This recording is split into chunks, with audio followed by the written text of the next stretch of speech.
own Dr. Roz, DJ Roz, VP of Communication.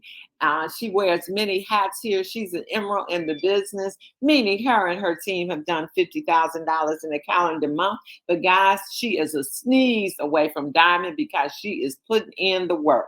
And so without further ado, I hope you have pen and paper to take copious notes because she will be dropping some awesome nuggets. Back to you, Dr. Roz. Thank you, Phyllis. Thank you all the time for all that you do and all you are and who you are. We know that you talk about wearing many hats. You do that as well. Even though you are our chief sales officer, even though you are our first time 1-star, 2-star diamond, even though you are our midwife, you still wear a lot of different hats. And we appreciate all the effort and work that you put in to make us become better. Thank you again, Mike, for stepping in and sharing and making sure we didn't have any dead air and we were communicating as we were waiting to get started. This morning, it's real brief. I want to share this with you because I woke up thinking about it. Matter of fact, I've been thinking about this all week. And it's simply this: people matter. People matter. See, you may wonder sometimes when you listen to these calls and we take the time to call out some names, or we take the time to share when somebody goes and does something that's special, or even when someone has something that's going on in their own lives. Even if you may not personally know the person, even if they may not be on your team, even if they may not be in your direct downline.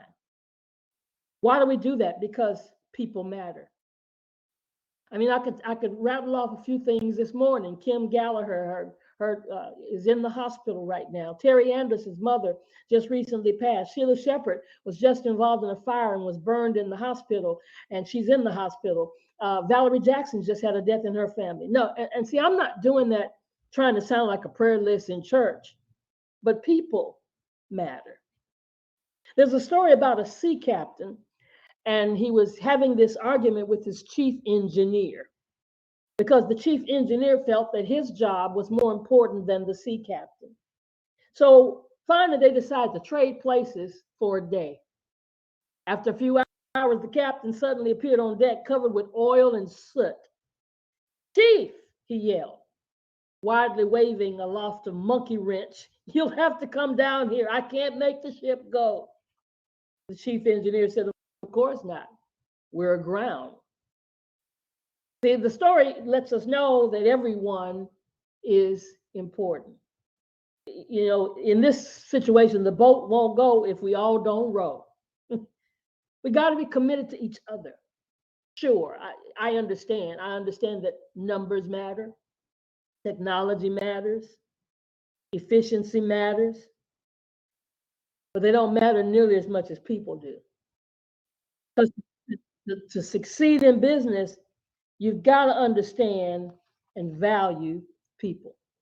So oftentimes in life, people can only appreciate what they have firsthand knowledge about, you know, what we know about, and we've maybe done that particular job ourselves. Sometimes people only know how difficult that a job is unless they switch places. I mean, we are so quick oftentimes to complain about something that's taking place, but if we were in their shoes, we would fail at it tremendously. So let's think about companies. Think about companies that maybe you have worked for in the past, whether it was IBM or UVAC or Enron or whatever. Maybe it was just that company around the corner that you were part of as a child growing up or as an adult when you got out of college, and you worked in corporate America, or you worked for an insurance company, or whatever kind of company it was. Let's think about just the regular companies, how they're run. You got the marketing department, and if they don't brand the company well and get its name out there, then there won't be any sales coming into the business. Then you've got the sales flow. And if the sales doesn't follow up on the leads, then the company won't have any new clients. If salespeople set unclear or unrealistic expectations for a client, then the client will never be happy. Then you got the account managers, and the account managers don't keep their clients happy. Then the sales team can't make sales. And then you got operations and delivery. And if operations teams don't follow the proper instructions or the training documents, then they won't do their jobs correctly. And the account managers receive client complaints, and the sales team won't have good references to make new sales in the future. Then you've got the finance department. If finance doesn't make payments on time, then the delivery partners get upset, and services to clients are impacted, which can result in losing the client's business. Then you got human resources. And if human resources makes mistakes, then payroll doesn't get issued. And we all know the stress that'll cause when you don't get paid. Then you got the IT department. If the company's computers don't work, then the servers go down. And in addition, if the servers go down, the clients can't place their orders, which means no revenue coming into the company, which means the company can't pay payroll. Training and quality control. If they don't do their part right, then the employees are trained poorly from the get-go, and everything in every way falls completely apart at every stage. If the front desk person doesn't greet people with a smile, then their impression of the company is poor.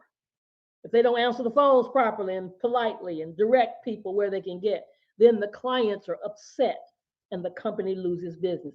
If the person who cleans the building and takes out the trash stops doing it, the company would really have a messy and disgusting office that would be miserable to work in every day. Every single person in the company is a valuable piece of the chain. And if they do their part wrong, the entire chain feels the effect.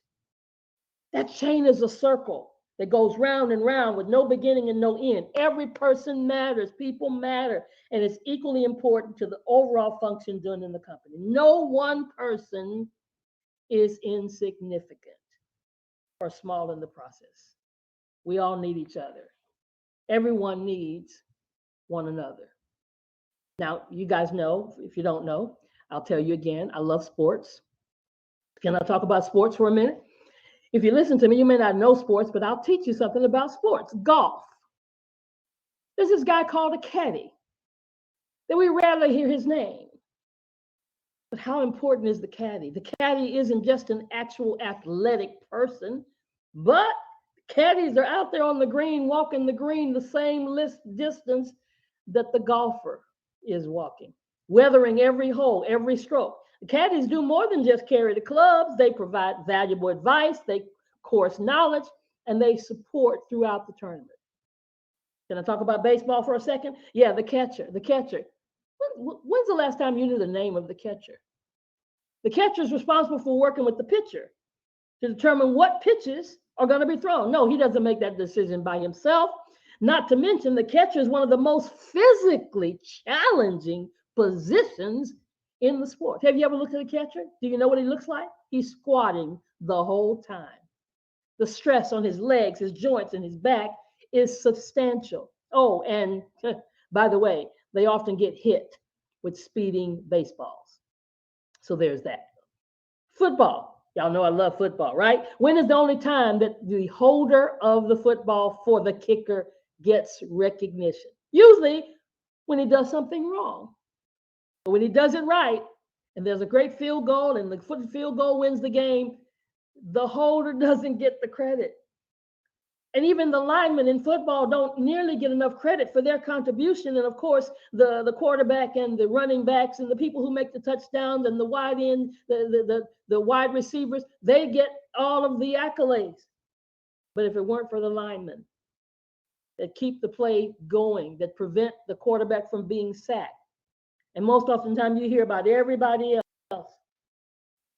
The next time, Akana Nation, the next time you get frustrated or want to snap at somebody, remember they matter. The next time you get impatient with a customer, impatient with one of your team members, remember they matter. We're not all the same. We have different personalities. We have different motivations. We have different energy centers. We have different backgrounds that cause us to respond to the same thing differently. We have different temperaments. We have different strengths. We have different weaknesses. We have different outlooks. We have different mental structure. But we all matter. People matter.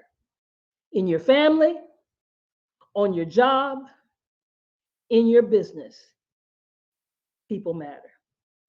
Akana has 12 new ways, 12, no longer 7, 12, 12 ways to get paid now.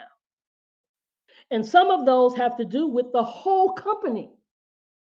That's why it's important. That's why it's important to reach Sapphire and above, because everybody matters. The day we hit $1 billion, the day we hit $1 billion, we could fall short because one person didn't hit Pearl. You matter. Look in yourself in the mirror today and say, you matter. Back to you, Phyllis. Yes, you all matter. So thank you so much for that, Dr. Oz. Thank you very much. And let's make that our motto today as we go out and keep that, because we all matter. And when one of us is not there, we all suffer. So thanks so much, everybody. This is Thursday. Go out and have a kind of day and do what? Push. Bye now.